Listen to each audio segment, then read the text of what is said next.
ଆପଣ ଏଇ ଯେଉଁ କୋଠା ଦେଖୁଛନ୍ତି ଇଏ ଆଠଗଡ଼ ସହର ଭିତରେ ଥିବା ସେଣ୍ଟ ଜାଭିୟର ହାଇସ୍କୁଲର କୋଠା ଭଡ଼ା ଘରେ ଚାଲୁଛି ଏବଂ ସ୍କୁଲର ପରିବେଶ ମଧ୍ୟ ଭଲ ଅଛି। ଗାଡ଼ି ମଧ୍ୟ 7-8ଟି ବସ୍ ସେବା ମଧ୍ୟ ଯୋଗାଇ ଦିଆଯାଇଛି ପିଲାମାନଙ୍କୁ ନେବା ଆଣିବା କରିବା ପାଇଁ। ଆଉ ଏହା ଭିତରେ ବର୍ତ୍ତମାନ ସମସ୍ୟା ଦେଖାଯାଇଛି ଛାତ୍ର ଆଉ ଛାତ୍ରୀମାନଙ୍କ ଭବିଷ୍ୟତ ନେଇ ଜାଭିୟର ସ୍କୁଲ ଖେଳ ଖେଳିବା ଆରମ୍ଭ କରିଦେଇଛି। ଏଠି ଦେଖୁଛନ୍ତି ପରିବେଶ ଦେଖୁଛନ୍ତି ଭଲ ଦେଖାଯାଉଛି, ଗାଡ଼ି ଅଛି, ପିଲାଙ୍କୁ ସେବା ମଧ୍ୟ ଦିଆଯାଉଛି। କିନ୍ତୁ ଯାହା ଶୁଣିବାକୁ ମିଳୁଛି ମ୍ୟାନେଜମେଣ୍ଟର ଅସୁବିଧା, ଚେୟାରମ୍ୟାନ୍ ଏବଂ ଡାଇରେକ୍ଟର ମଧ୍ୟରେ ଚାଲିଥିବା କଳି ବର୍ତ୍ତମାନ ସ୍କୁଲର ପରିବେଶକୁ ବା ଛାତ୍ରଛାତ୍ରୀମାନଙ୍କର ଭବିଷ୍ୟତ ଅନ୍ଧାର ଭିତରକୁ ଠେଲି ହୋଇଗଲାଣି। ବର୍ତ୍ତମାନ ଯାହାଫଳରେ ଆଠଗଡ଼ ଥାନାରେ ଏକ ମାମଲା ରୁଜୁ ହୋଇସାରିଲାଣି। ପ୍ରିନ୍ସିପାଲ ଗୋଟିଏ ଅଭିଯୋଗ କରିବା ପରେ ଆଠଗଡ଼ ଥାନା ପୋଲିସ ମୋକଦ୍ଦମା ରୁଜୁ କରିଛି। ଆଜି ମଧ୍ୟ ଘଟଣାସ୍ଥଳକୁ ସ୍କୁଲ ପରିବେଶକୁ ଆସିଛନ୍ତି ଆଡ଼ିସନାଲ ସବ୍ କଲେକ୍ଟର ଆସିଛନ୍ତି, ମାନସ ବାବୁ ଆସିଛନ୍ତି, ଅନ୍ୟ 2 ଜଣ ମଧ୍ୟ ଅଫିସର ଆସିଛନ୍ତି, ପୋଲିସ ମଧ୍ୟ ଆସିଛନ୍ତି। ଇଏ ପୁରା ସ୍କୁଲ ଯେହେତୁ ଛୁଟି ହୋଇସାରିଲାଣି ଏବଂ ଅନଲାଇନ୍ କ୍ଲାସ୍ ମଧ୍ୟ ଦୀର୍ଘ 10 ଦିନ 15 ଦିନ ହେଲାଣି। ଏଠି ଛୁଟି ସମୟରେ ଖରାଦିନ ଛୁଟି ସମୟରେ ଅନଲାଇନ୍ କ୍ଲାସ୍ ହେବା କଥା ପିଲାମାନଙ୍କର। ଇଏ ଷ୍ଟାଣ୍ଡାର୍ଡ଼ UKG କିମ୍ବା ଷ୍ଟାଣ୍ଡାର୍ଡ଼ 1 ଠାରୁ 12 ପର୍ଯ୍ୟନ୍ତ ଅଛି, ଦ୍ୱାଦଶ ଶ୍ରେଣୀ ପର୍ଯ୍ୟନ୍ତ ଏଠି ଅଛି ସେଣ୍ଟ ଜାଭିୟର ସ୍କୁଲରେ। କିନ୍ତୁ ପିଲାଙ୍କର ରେଜଲ୍ଟ ମଧ୍ୟ ବାହାରି ସାରିଲାଣି ଏବଂ ଯାହା ଶୁଣିବାକୁ ମିଳୁଛି 12th କ୍ଲାସ୍ର ପ୍ରି ଏକ୍ଜାମ୍ ମଧ୍ୟ ଆଗାମୀ ଦିନ ହେବାକୁ ଯାଉଛି। ଏହା ଭିତରେ ବଡ଼ ସମସ୍ୟା ଦେଖାଦେଇଛି। ଛାତ୍ରଛାତ୍ରୀମାନଙ୍କ ଭବିଷ୍ୟତ ନେଇ ବର୍ତ୍ତମାନ ଖେଳ ଖେଳିବା ଆରମ୍ଭ କରିଛନ୍ତି ମ୍ୟାନେଜମେଣ୍ଟ, ଯାହାଫଳରେ ଦୁଇ ପକ୍ଷ ଭିତରେ ଝାମେଲା ହେଉଛି, ଗଣ୍ଡଗୋଳ ଘଟିଛି। ସ୍କୁଲର ତାଲା ଭଙ୍ଗା ଯାଇଛି, ଗେଟ୍ ଭଙ୍ଗା ଯାଇଛି। ଆଉ ଭିତରକୁ ସ୍କୁଲ ପରିବେଶକୁ ବର୍ତ୍ତମାନ ପୋଲିସ ପଶିବା ଆରମ୍ଭ କଲାଣି, ପ୍ରବେଶ କରିସାରିଲାଣି।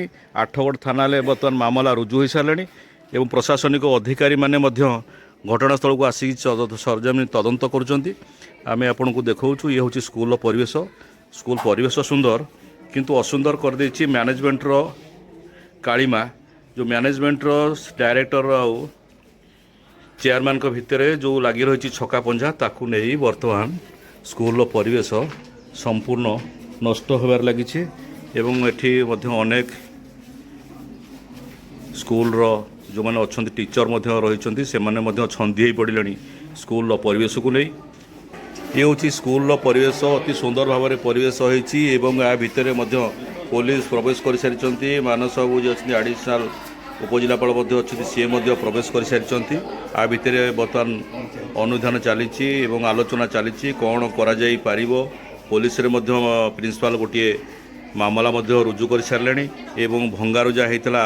କେଉଁଠି ଗେଟ୍ ଭାଙ୍ଗିଥିଲେ, କିଛି ଲୋକ ପଶିଥିଲେ, 2 ଦଳ ପଶିକି ଗେଟ୍ରେ ଭଙ୍ଗାରୁଜା ମଧ୍ୟ କରିଛନ୍ତି।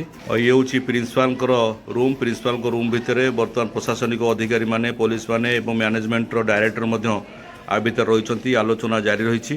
ଦେଖାଯାଉ ଏ ସମସ୍ୟାର ସମାଧାନ କେତେବେଳେ ହେଉଛି ଏବଂ ବିଶେଷ କରି ଯଦି କହିବା ଏ ସ୍କୁଲ ଗୋଟିଏ ଘରୋଇ ସ୍କୁଲ ଭାବରେ ଜଣାଶୁଣା ଏବଂ କଟକ ଜିଲ୍ଲାର 5-6ଟି ସ୍କୁଲ ଭିତରେ ଇଏ ବି ମଧ୍ୟ ଗୋଟିଏ ଭଲ ସ୍କୁଲ। କିନ୍ତୁ ଏ ସ୍କୁଲ ଭିତରେ ଯାହା ଜଣାପଡ଼ୁଛି ଏଠି ସରକାରଙ୍କୁ ଲୁଟିବା ପାଇଁ ଘରୋଇ ସ୍କୁଲ ଗୁଡ଼ିଏ କରାଯାଏ। କାରଣ ଇଏ ହେଉଛି ମ୍ୟାନେଜମେଣ୍ଟରେ ଯେଉଁମାନେ କରନ୍ତି ସେମାନେ ସଦାବେଳେ ପିଲାଙ୍କର ଭବିଷ୍ୟତ ନେଇ ଖେଳନ୍ତି, ପିଲାଙ୍କଠାରୁ ଅଧିକ ଆଦାୟ କରନ୍ତି, ଟ୍ୟୁସନ୍ ଫି ଆଦାୟ କରନ୍ତି ଏବଂ ଅନ୍ୟ ସ୍କୁଲ ତୁଳନାରେ ଜାଭିୟର ସ୍କୁଲର ଟ୍ୟୁସନ୍ ଫି ମଧ୍ୟ ବହୁତ ଅଧିକା। କିନ୍ତୁ ତଥାପି ପିଲାମାନେ ପାଠ ପଢ଼ିବା ପାଇଁ ଗାର୍ଡ଼ିଆନ୍ମାନେ ସେମାନଙ୍କର ପିଲାମାନଙ୍କୁ ଏଭଳି ଏକ ସ୍କୁଲରେ ଛାଡ଼ୁଛନ୍ତି।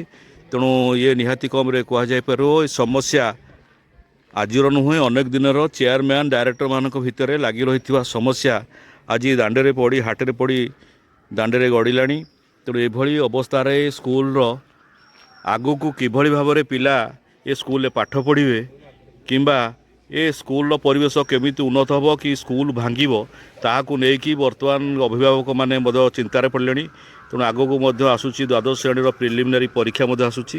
ସେଥିପାଇଁ ମଧ୍ୟ ଅନେକ ଦେଖନ୍ତୁ ଇଏ ବୋଧେ ସବୁ ହେଉଛନ୍ତି।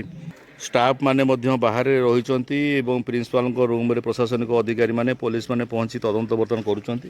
ଦେଖାଯାଉ ଏ ସମସ୍ୟା କେତେ ଦୂର ସମାଧାନ ଆଡ଼କୁ ଗଡ଼ୁଛି ନା ସ୍କୁଲର ପରିବେଶ ଦୂଷିତ ହେଉଛି, ତାହା ଆଗକୁ ଜଣାପଡ଼ିବ।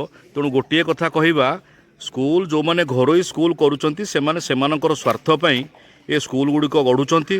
କାରଣ ଅଲଗା ସ୍କୁଲ ଠାରୁ ଘରୋଇ ସ୍କୁଲର ଭଲ ଭଲ ସ୍କୁଲ ଗୁଡ଼ିକର ଟ୍ୟୁସନ୍ ଫି ବହୁତ ଅଧିକ। ତା ସତ୍ତ୍ୱେ ପିଲାମାନେ ବା ଅଭିଭାବକମାନେ ସେମାନଙ୍କ ପିଲାମାନଙ୍କୁ ପାଠ ପଢ଼ାଉଛନ୍ତି।